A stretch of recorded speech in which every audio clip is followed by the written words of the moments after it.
Joining us now is Carol Cleary. Welcome, Carol. Thank you. Carol is a candidate, of course, for Scranton School Board and is a current school board member. Correct. So running for election because you were appointed to the current position. Correct, in January of 22. Okay.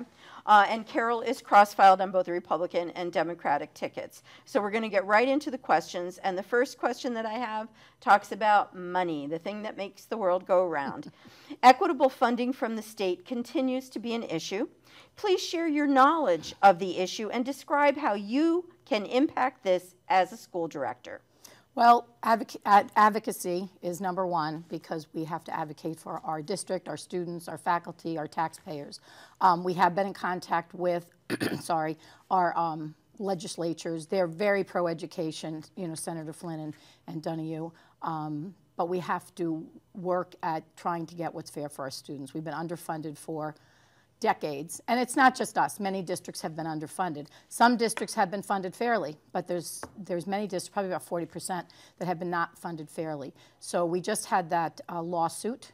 It was in our favor.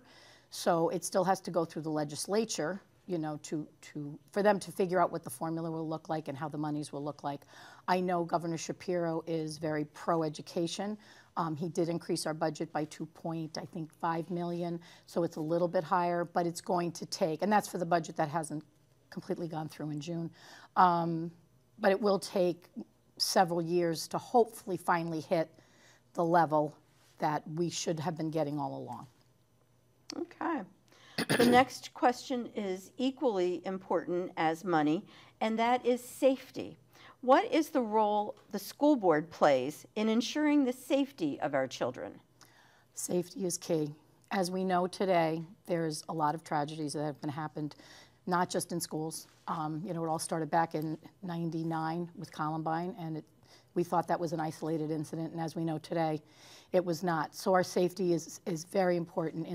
Within the last year, we've hired a director of security and safety. Very talented man. And he's got to build our security from the ground up because we really didn't have very much. So I don't want to go into too many details because it does involve safety and security, but safety and security is vital. I mean, it's vital. Our kids need to be safe. Our parents need to know they're sending their students to school and that they're going to be safe.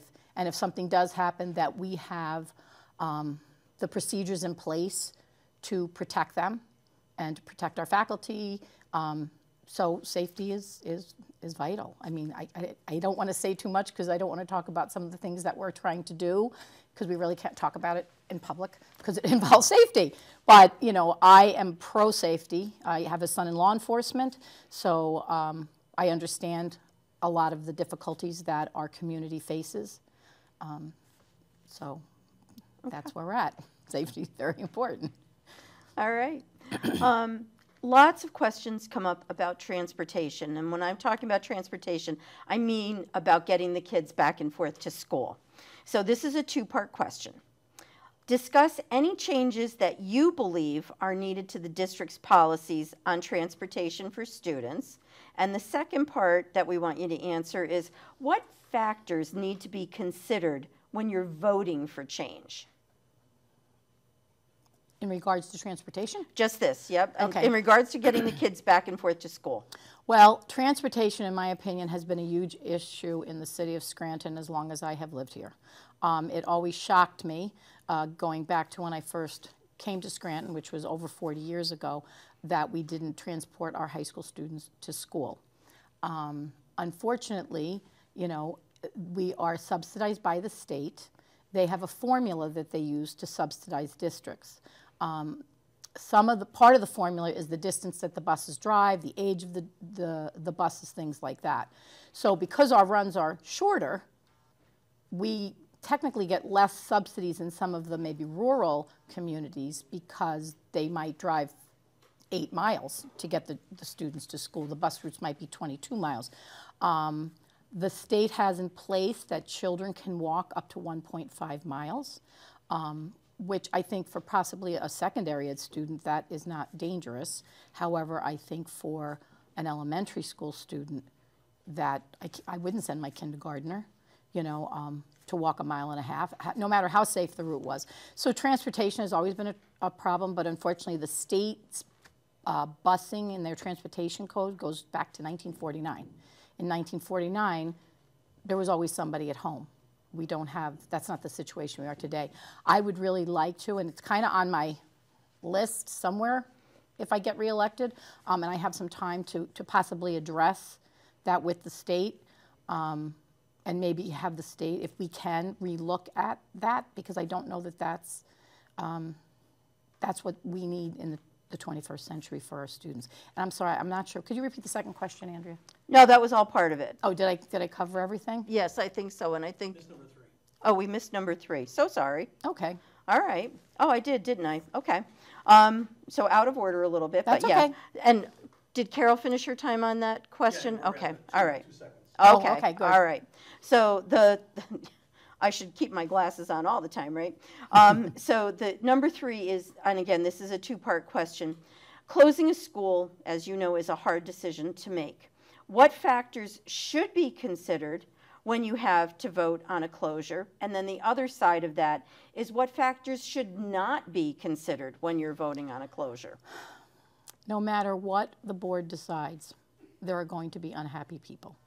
When we had our town halls in the fall, I had people approach me and say, of course you have to close schools. That's ridiculous that you wouldn't. Then I had other people approach me and say, you can close schools. So we know whatever decision we make, there's going to be unhappy people. I think there's a lot of factors you have to look at. I think you have to look at our population. We have to look at, you know, and all of the studies are showing that we're moving more into a decline than a growth. I'd love to see the population of our students grow, but all of the studies we have indicate that that's not going to happen. So to have schools that are partially empty isn't financially sound. But I also think that we have to look at placing all of our students at the closest school possible and into more neighborhood schools. When you look at how the schools are structured today and where the placement of students are, it's illogical. There are students that are being bused that are closer to other schools. So we need to look at redistribution. So we need to look at redistribution, we need to look at finances, we need to look at taxes, fair funding, the age of the buildings, how much money is going to be needed to bring the buildings up to, you know, ADA compliance and to the 21st century. I mean, we have some beautiful buildings, so I hate to see us close them. Maybe we need to step back and relook at how we're going to utilize them. That's another piece of it. And I don't want to get into too specifics because I'm just not really sure. They have a committee now that's working on what we're going to be given to move forward. So, but those are some of the things that we need to look at. And not everyone's going to be happy with whatever decision. And it's a difficult decision because nobody wants to close schools. But you also have to look at what is the best now and moving forward. In the past, what happened is they closed buildings because they were in such needy repair, and it appeared that there was no plan in place. So the way the schools are set up, they're not set up in the best way based on our population and where students live. Okay. All right. The next question, the general topic overall is about banning, and it's, again, a 2-part question. So what should go into a process or a decision if a call to ban books or critical race theory or anything else is floated to the school board from whatever direction it comes from? And then the second part of that is, are these decisions up to the board? Well, critical race theory is more of a college level course, so I don't know why it would have a place in elementary, middle school, and secondary. It's currently not something that is being taught, and I don't think it's something that belongs in K-12 because it's something that's taught more on the college level. Banning books, was that the other part of the question? Banning books, I don't believe in banning books, I'll be honest. I think that we live in a free society. We live in a society where, you know, we have free speech, and I think that students are interested in a variety of topics, and we need to make that available to students to the best of our ability. Now, if the parents wanted to see the books, we're transparent. I wouldn't have a problem with parents viewing our libraries and seeing what books were available. But I think a lot of that comes between a parent and a student. You know, if there's something that you don't want your child to read as a parent, you have the right to say to them, I would prefer you not get books on that.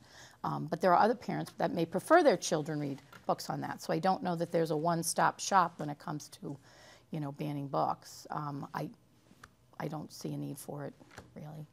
Okay. I have one more question for you. This one has a bit of an introduction, just so people understand what I'm asking, and then I'll ask the question, okay? Per legislation that was passed in April of 2022, the Pennsylvania Department of Education must integrate culturally relevant and sustaining education competencies into teacher preparation, induction, and continuing professional development no later than the 23-24 academic year. And there are 9 competencies, and I'm not going to read them all because they have some really long names, but there are things about like one's cultural lens and about culturally relevant learning and about educating about microaggressions and things like that. So that's the law. The questions that I have, again, a two-parter, is what impact does or will this have on our teachers and our students, if any, and what role will the school board have in ensuring compliance with this Pennsylvania law? The Pennsylvania Department of Education places a large amount of mandates on schools. There are also many mandates as far as what teachers need to be educated on yearly or trained on yearly. I think all training is good. I think our society has changed. Scranton society has changed dramatically, so I think there's always room for growth and checking your biases and some of the things, the very complicated issues that they incorporated there. The only problem that I see is it's getting more and more difficult. There's so many mandated trainings, you know, that it's getting more and more difficult for all districts to get them or have enough time in our schedules, along with teaching children, for those trainings. But if the state mandates it, then we will have to do the best we can in getting that mandation, getting the training, and whatever the hours they require in, because they're mandating it. So, and I don't think, like I said, I don't think training is bad. I think training is a great thing. It's just getting cumbersome. Now, as far as the school board, we have to make sure that the administration, you know, gets those mandates into their schedules, and that whatever's required by the state, we meet those requirements. Okay. Carol, unfortunately, that ends the time that I have for questions, but you have 2 minutes to speak to the voters about your campaign or anything else you want to address. Okay. Well, I wanted to maybe touch a little bit on my background. I came to Scranton to go to Marywood University, and here I am. I never left. You know, you fall in love, you get married, and you have some kids, and you make it your life. And I love Scranton. I could have moved and left. We chose to stay. We chose to build a home here because, you know, we're both dedicated to the city. I worked outside the community for almost 27 years in Stroudsburg as a school counselor. People say to me all the time, why do you want to run for school board?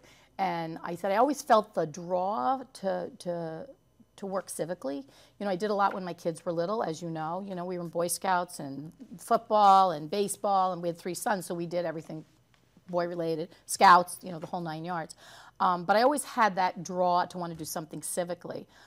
So once I finished working a few years back and an opening came on the school board, this is my wheelhouse. This is something I know. This is something I understand. I gave my heart and soul to Stroudsburg for almost 27 years. I'd like to give my heart and soul to my own community. I believe in, you know, working on our kids' mental health, obviously academic achievement, you know, that's vital. But I also have a very strong, and I'm very passionate about career development. My career didn't start out that way, but over those years it kind of evolved into being a big pro-career development person, because I think if kids find a purpose, it answers a lot of their concerns. Like they get connected. And I think getting connected to your community, and as you get older, you know, they kind of evolve. And there's career standards now that take us down to, you know, like 3rd grade, where we start introducing careers. And I always say, I don't expect them to say, I'm going to be a nurse, but I'd like to be involved in health science, or I'd like to be involved in business, or I like something hands-on.